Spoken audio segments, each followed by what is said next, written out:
What is up, you guys? Welcome back to another video. So recently my girlfriend asked me to build her a custom keyboard, so I decided to do just that. Now we actually went down to our local computer store and I had her test out some switches because they actually had a really extensive switch tester.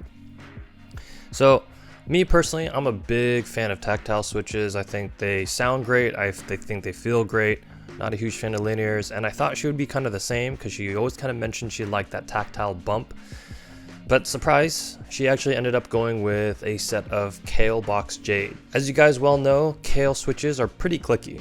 However, I personally agree in the sense that they do feel really good to type on. My main work keyboard for a good 2 years used Kale Box white switches, and I absolutely loved that keyboard, and so we decided to go with those. Now the issue that I have with clicky switches nowadays compared to a few years ago is that they all sound the same. Very few clicky switches actually sound unique.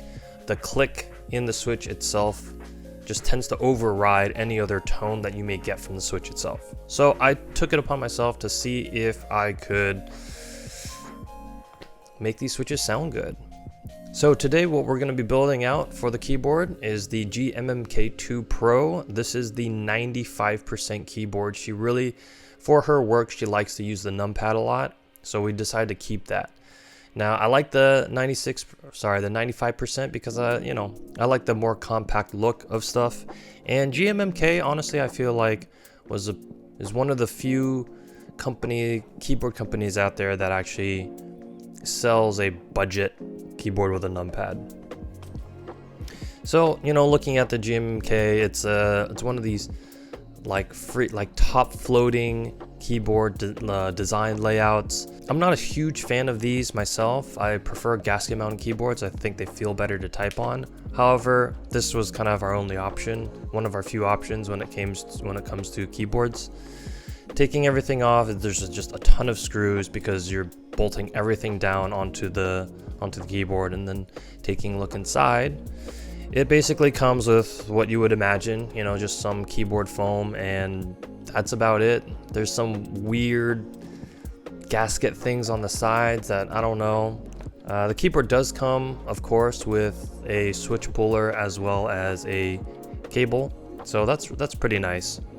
What we're going to do is basically we're going to take apart this keyboard. We're going to throw some of these switches in. As I said, we're using the Kale Box Jades. And we're going to see how it sounds. Now my girlfriend, she's a huge fan of Doraemon, so I decided to make this kind of a Doraemon theme for her. I found these really nice keycaps on Etsy, and I think they look really great actually.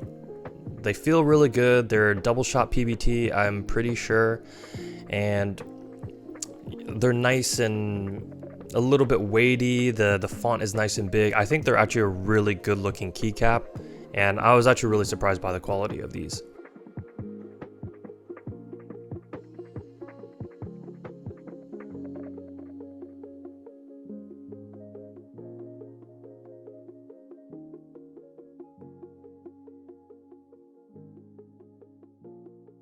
So throwing these back on, just screwing everything back in, putting the keycaps and the Kale Box Jades. We actually did end up lubing the Jade switches.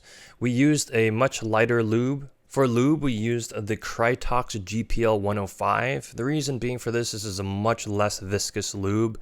And for clicky switches and tactiles, you're just gonna want something a little bit lighter so you don't lose that, that feel of it. If the lube is too thick, you can actually sometimes lose some of that tactility. So this is the lube that we went with. And yeah, let's just see what it sounds stock.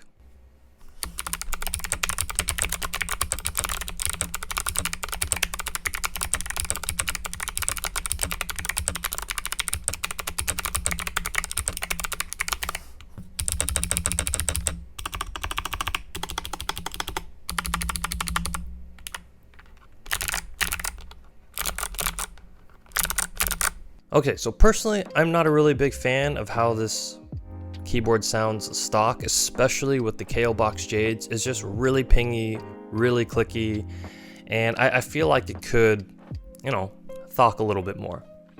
So taking off all the keycaps, and luckily because of the way these switches and the way the case is everything is mounted, I don't have to actually take off the switches. So just taking off all the screws, taking it apart again. I decided I'm going to add some pour-on keyboard foam.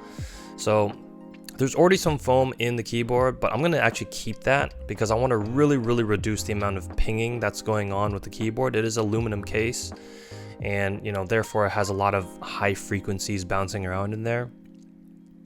So just kind of cutting it to size and making sure I have holes for all the screws for the case mount. And then we're also adding one layer of tape mod. I didn't want to go too heavy on the tape mod. I felt like this would just kind of help cover up some of the some more pinginess that you kind of get in certain areas that the foam may not necessarily reach to.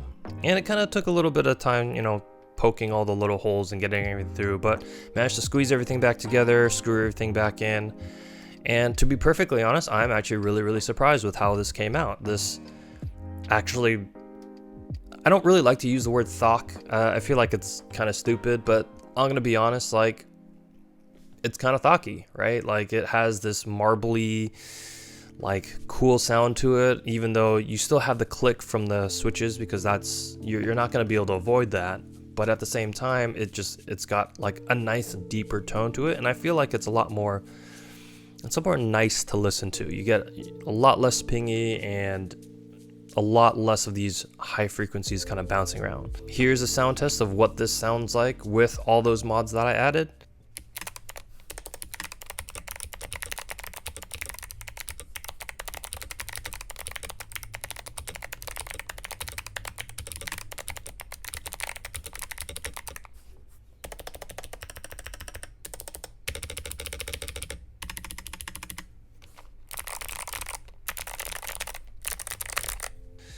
And yeah, I hope you guys enjoyed this build. I definitely did. It was a pretty fun build with a decent keyboard. I would say it's, for the amount of money, you know, these are considered budget, but I would say for the amount of money that you kind of spend on the GMMK, it was okay. It's okay. I think there are better budget keyboards out there, in my opinion. However, this is one of the few options that we had when it came to a keypad with a numpad. So anyways, guys, I hope you enjoyed the video. Hope you enjoyed the build. See you guys on the next video.